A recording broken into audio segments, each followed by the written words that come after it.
ஆசை ஓர் புல்வெளி, அதில் ஆண் பெண் இரு பனித்துளி, பூமீது தூங்கிடும் ஒரு பூங்காற்று போலவே. ஓரிங்காரமே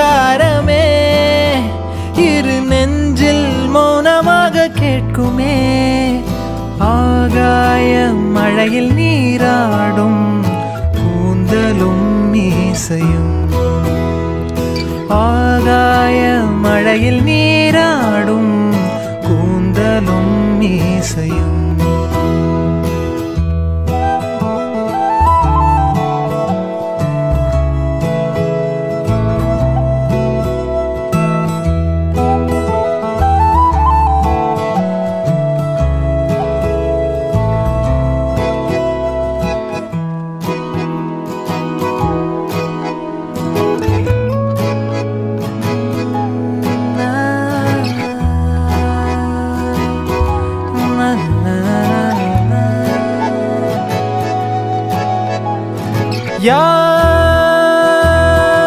யாருயிர் யாரோடு